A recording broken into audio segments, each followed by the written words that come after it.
జై శ్రీరామ్. శ్రీమాత్రే నమః. శ్రీ గురుభ్యో నమః. రవి సంచారం కుంభరాశిలోకి సూర్యనారాయణమూర్తి ప్రవేశించబోతున్నాడు. 2024 సంవత్సరం ఫిబ్రవరి నెల 14వ తారీఖు నుంచి అక్కడి నుంచి నెలనాళ్ళ పాటు కూడా సూర్యనారాయణమూర్తి కుంభరాశిలో సంచారం జరపనున్నారు. సూర్యనారాయణమూర్తి కుంభరాశిలో సంచారము ఈ సంవత్సరము చాలా విశేషమైన అంశాలతో కూడుకొని ఉంది. దానికి కారణము కర్మ ఫలప్రదాత అయిన శనీశ్వరుడు కుంభరాశిలోనే సంచారం చేస్తూ ఉండడం ఒక కారణము. రెండవ కారణము వీరిద్దరూ తండ్రి కొడుకులు, ఇదొక రెండవ కారణము. మూడవ కారణం, అతి ముఖ్యమైన కారణము, సింహరాశికి అధిపతి సూర్యనారాయణమూర్తి. 12 రాశుల్లో ఆయన రాశి సింహరాశి. ఆయన రాశి సింహరాశి. ఇప్పుడు కుంభరాశిలో ఉండి సప్తమ దృష్టితోటి సింహరాశిని సూర్యనారాయణమూర్తి వీక్షిస్తూ ఉన్నారు. ఎప్పటి నుంచో కుంభరాశిలో ఉన్న శనైశ్వరుడు కూడా సింహరాశి మీద ఆయన వీక్షణని పెట్టారు. వీళ్ళిద్దరూ కలిసి సింహరాశిని వీక్షిస్తూ ఉన్నారు. కాలపురుషుడు కుండలిలోంచి పంచమ స్థానమైన సింహరాశి మీద వీళ్ళిద్దరి దృష్టి ద్వాదశ రాశుల వాళ్ళకి ఎలాంటి ఫలితాన్ని ప్రసాదించబోతుంది. ప్రత్యేకించి కుంభరాశిలో శనీశ్వరుడు ఉన్నప్పుడు సూర్యనారాయణమూర్తి సంచారము ఎలాంటి ఫలితాలని ద్వాదశ రాశుల వాళ్ళకి తెచ్చిపెట్టబోతుంది. దీనికి పరిహారాలు, ఈ విషయాలన్నీ కూడా మనం తెలుసుకోవడానికి ప్రయత్నిద్దాం. సూర్యనారాయణమూర్తి కుంభరాశిలో ఆయన ప్రవేశం అనేది ఉత్తరాయణ పుణ్యకాలం వచ్చిన తర్వాత ఆయన మొట్టమొదటిగా మారింది. ఆ మకర రాశిలో ఆయన ప్రవేశించినప్పుడు ఉత్తరాయణ సంక్రాంతి నుంచి మకర సంక్రాంతి నుంచి ఆయన మకర రాశిలో ప్రవేశించినప్పటి నుంచి ఉత్తరాయణ పుణ్యకాలం ప్రారంభమవుతూ ఉంది. ఇది మనందరికీ తెలిసిన విషయమే. ఇప్పుడు ఉత్తరాయణ పుణ్యకాలం ప్రవేశించిన తర్వాత ఆయన మొట్టమొదటిగా అడుగుపెట్టిన రాశి కుంభరాశి. ఈ కుంభరాశి కాలపురుషుడు కుండలిలోంచి లాభస్థానం అవుతోంది. సహజ లాభస్థానం అవ్వడం వల్ల ఎక్కడైతే సూర్యనారాయణమూర్తి తేజస్సు ఏ రాశిలో అయితే ఉంటుందో ఆ రాశికి 12 రాశుల వాళ్ళకి మరియు ద్వాదశ లగ్నాల వాళ్ళకి కూడా ఆ రాశి ఏ స్థానం అవుతుందో ఆ స్థానం మీద వెలుగులు సూర్యనారాయణమూర్తి చిందించబోతున్నాడు. ఈ విషయంలో అంటే ఏదో ఒక రకంగా బెనిఫిట్ ద్వాదశ రాశుల వాళ్ళకి, ద్వాదశ లగ్నాల వాళ్ళకి ఉంటుంది. మీ జన్మజాతకంలో కనుక సూర్యనారాయణమూర్తి బలం చాలా అత్యద్భుతంగా ఉంటే ఈ వెలుగులు బాగా ప్రకాశవంతంగా, తేజవంతంగా ఉంటాయి. మీ జన్మజాతకంలో కనుక సూర్యనారాయణమూర్తి బలం అంతగా లేకపోతే కనుక అప్పుడు కూడా గోచారం మీకు వరాన్ని అయితే ప్రసాదిస్తుంది. కాకపోతే ఇది పూర్తిగా అంటే మీ జన్మజాతకం సహకరించట్లేదు కాబట్టి 50% అయితే ఈ బ్లెస్సింగ్స్ ఉంటాయి.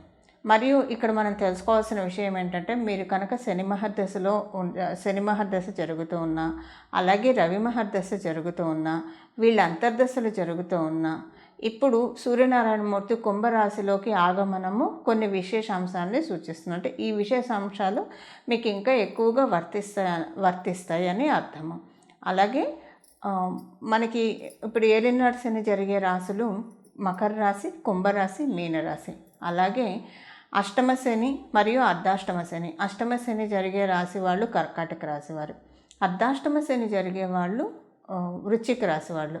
ఇప్పుడు ఇదంతా ఎందుకు చెప్తున్నానంటే, ఏలినాడు శని, శని మహాదశ, శని అంతర్దశ, అర్ధాష్టమ శని, నేను మాట్లాడేది సూర్యనారాయణమూర్తి గురించి అయినా వీటి గురించి ప్రస్తావించడానికి కారణము సూర్యనారాయణమూర్తి శనీశ్వరుడితోటి కూడి సంచారం ఒక నెలనాళ్ళ పాటు సాగిస్తారు కాబట్టి శనీశ్వరుడికి సంబంధించిన విషయాల్లో కూడా కొన్ని మంచి ఎఫెక్ట్స్ సూచించబోతున్నాయి. అందువల్ల ఇప్పుడు మనం తెలుసుకున్నట్టు ఏలినాడు శనిలో ఉన్నవాళ్ళు, అష్టమ శనిలో ఉన్నవాళ్ళు, అర్ధాష్టమ శనిలో ఉన్నవాళ్ళు, లేదా మీకు శని మహర్దశ జరుగుతున్నా, శని అంతర్దశ జరుగుతూ ఉన్నా, రవి మహర్దశ జరుగుతూ ఉన్నా, రవి అంతర్దశ జరుగుతూ ఉన్నా, లేదా మీ జన్మజాతకంలో సూర్యనారాయణమూర్తి చాలా బలోపేతంగా ఉంటే ఈ ఫలితాలు మీకు ఇంకా మంచి అనుకూలతని తెచ్చిపెడతాయి. అంటే ఇంకా వీటి కంటే ఇంకా కొన్ని రెట్టింపు ఫలితాలు వస్తాయని ఇక్కడ మనకి అర్థము. ఇక మనం ద్వాదశ రాశుల వాళ్ళకి సూర్యనారాయణమూర్తి కుంభరాశిలో సంచారం చేస్తూ ఎలాంటి ఫలితాన్ని ప్రసాదిస్తున్నాడు అన్న అంశాన్ని మనం తెలుసుకుందాం. కుంభరాశి.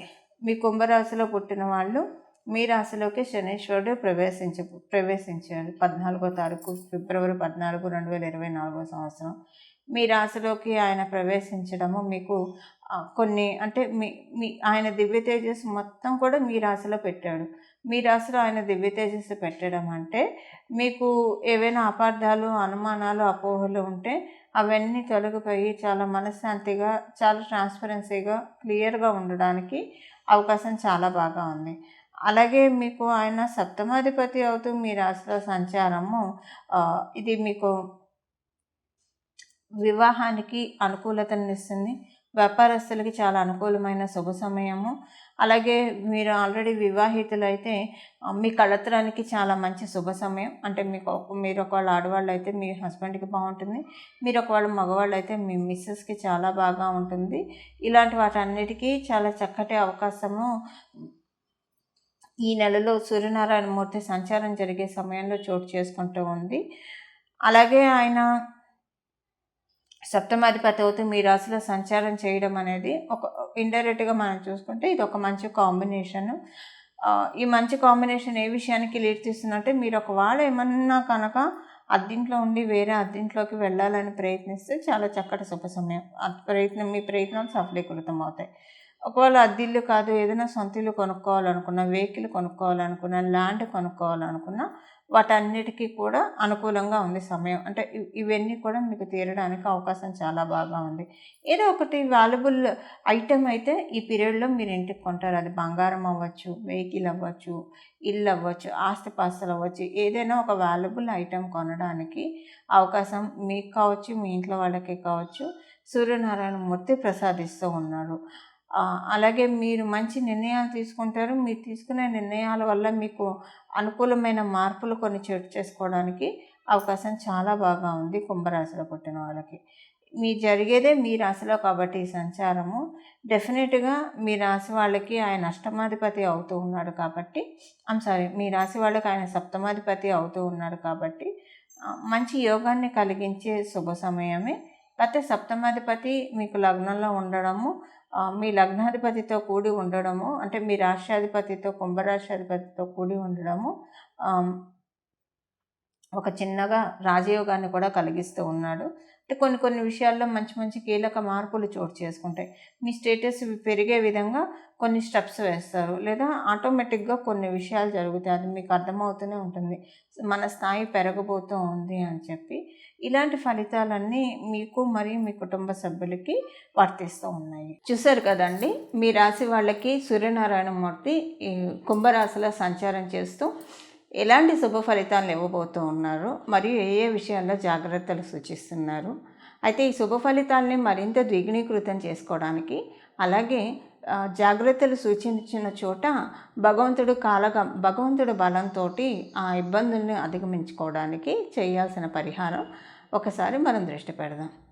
ఈ నెల ఎవరైతే శ్రీరామచంద్రమూర్తి ఆరాధన బాగా చేస్తారో మరియు ప్రతిరోజు సూర్య నమస్కారం చేసుకుంటారో వాళ్ళకి రవి యొక్క ఆశీస్సులు, సూర్యనారాయణమూర్తి యొక్క ఆశీస్సులు, సూర్యభగవాను యొక్క ఆశీస్సులు చాలా బాగా ఉంటాయి. ఈ నెల వచ్చే సప్తమి తిథి అంటే సూర్యనారాయణమూర్తి 14వ తారీఖు నుంచి మొదలు పెడితే ఫిబ్రవరి 14 నుంచి మొదలుపెట్టి మార్చి 14 వరకు కూడా ఆయన కుంభరాశిలోనే సంచారం చేస్తూ ఉన్నారు. ఈ కాలంలో వచ్చిన సప్తమి తిథి మరియు ఆదివారాలు ప్రతిరోజు కూడా శ్రీరామచంద్రమూర్తి ఆరాధన, మీ ఇంటి దగ్గర కనుక శ్రీరామచంద్రమూర్తి ఆలయం ఉంటే, మీకు వీలు అవకాశం ఉంటే కనుక శ్రీరామచంద్రమూర్తి ఆలయ సందర్శనం, ఇలాంటివన్నీ చేయడం వల్ల కీర్తి ప్రతిష్టలు పెరుగుతాయి. మీకేమన్నా కనుక కొన్ని గవర్నమెంట్కి సంబంధించిన విషయాల్లో వేటిలో అయినా సరే ప్రతికూలంగా ఉంటే అవన్నీ కూడా సక్సెస్ఫుల్గా లీడ్ అవుతాయి. దానికి కారణం ఏంటంటే శ్రీరామచంద్రమూర్తి ఆరాధన ప్రత్యేకించి చేయమని చెప్పడానికి గల కారణము, మనకి ఇక్ష్వాకుల వంశానికి శ్రీరామచంద్రమూర్తి ఇక్ష్వాకుల వంశానికి చెందినవాడు. ఈ ఇక్ష్వాకుల వంశానికి అధిదైవం సూర్యనారాయణమూర్తి. అందువల్ల రామచంద్రమూర్తిని ఆరాధించడం, అందులో కూడా ఆయన శనీశ్వరుడు కూడా రామచంద్రమూర్తిని ఆరాధిస్తే కనుక చాలా ప్రీతి పొందుతాడు. ఎందుకంటే ఎప్పుడైనా శని దోషాలు ఉన్నప్పుడు వెంకటేశ్వర స్వామిని ఆరాధిస్తాం, హనుమంతుడిని ఆరాధిస్తాం శని దోషాలు పోవడానికి. అయితే ఇక్కడ మనకి హనుమంతుడిని ఆరాధిస్తే రామచంద్రమూర్తి పలుకుతాడు, రామచంద్రమూర్తిని ఆరాధిస్తే హనుమంతుడు పలుకుతాడు. అందువల్ల శని దోషాలు ఉన్న వాళ్ళు హనుమంతుడిని ఆరాధించడంతో పాటు రామచంద్రమూర్తిని కూడా ఆరాధిస్తే, రామచంద్రమూర్తిని ఆరాధించడం వల్ల హనుమంతుడు తొందరగా పలుకుతాడు, మనకున్న ఈతి బాధల నుంచి సులభంగా బయటపడేస్తాడు. ఏదన్నా మనం దుష్ట శక్తులు, దుష్ట పీడలు ఏమన్నా అంటే నవగ్రహ పీడలు ఇలాంటివి ఉన్నా కూడా ఆయన తోకతో జాడించి కొడతాడు. అందువల్ల ఎట్టి పరిస్థితుల్లోనూ మిస్ అవ్వకుండా ఈ నెలంతా కూడా శ్రీరామచంద్రమూర్తికి సంబంధించిన ప్రార్థనలు చేసి శ్రీరామచంద్రమూర్తికి పూజ చేయడము, శ్రీరామచంద్రమూర్తి వారి ఆలయాన్ని దర్శించడము. లేదు ఇది ఏది మాకు అవ్వదండి, శ్రీరామ శ్రీరామ శ్రీరామ శ్రీరామ అని మనసులో 24 గంటలు జపం చేసుకోవడానికి ఎలాంటి దోషమో లేదు. మీరు ఆడవాళ్ళైతే పీరియడ్స్లో ఉన్న మనసులో శ్రీరామ శ్రీరామ శ్రీరామ అనుకోవచ్చు. ఆడమగ అని భేదం లేకుండా మీకు అశౌచం ఉంది అంటే ఎవరైనా మీ ఇంట్లో వాళ్ళు స్వర్గస్థులు అయ్యారు, సో మేము చేయొచ్చా చేయకూడదు అన్న అనుమానం అక్కర్లేదండి. నామజపం ఎప్పుడైనా చేయొచ్చు. మనసులో శ్రీరామ శ్రీరామ శ్రీరామ అనుకుంటే కనుక చాలా చక్కటి ఫలితాలు వస్తాయి. మళ్ళీ మనకి ఇలాంటి ట్రాన్సిట్ ఇప్పుడు శనీశ్వరుడు కుంభరాశిలో ఉన్నాడు కాబట్టి మనకి ఇంకా సత్వరంగా అంటే ఈ కమింగ్ 1 ఇయర్లో మనం చేసిన ఈ 1 మంత్ చేసిన దాని ఫలితాలు కమింగ్ 1 ఇయర్లో ఎప్పుడైనా వస్తాయి, చాలా మంచి ఫలితాలు వస్తాయి. అది మీ జన్మజాతకం అనుకూలిస్తే కనుక ఇంకా మంచి ఉన్నత స్థితిలోకి స్టేటస్ మారే విధంగా ఫలితాలు ఉంటాయి. మళ్ళీ మనకి శనీశ్వరుడు కుంభరాశిలో అంటే సూర్యనారాయణమూర్తి ప్రతి సంవత్సరం కుంభరాశిలో వస్తాడు, కానీ శనీశ్వరుడు కనుక కుంభరాశిలోంచి మీనరాశిలోకి జరిగిపోయాడా మళ్ళీ 30 సంవత్సరాల వరకు మనం ఇలాంటి కాంబినేషన్ అస్సలు చూడలేము. అందువల్ల చాలా జాగ్రత్తగా శ్రీరామచంద్రమూర్తి ఆరాధన ఈ నెలనాళ్ళు చేయండి. భగవంతుడు ఇచ్చే సన్మంగళాన్ని అందుకోండి. మీరు అలా సన్మంగళాన్ని మీ జీవితంలో అందుకోవాలని చెప్పి రామచంద్రమూర్తిని మనస్ఫూర్తిగా నేను కూడా ప్రార్థిస్తూ మంగళం. నమో భగవతే వాసుదేవాయ.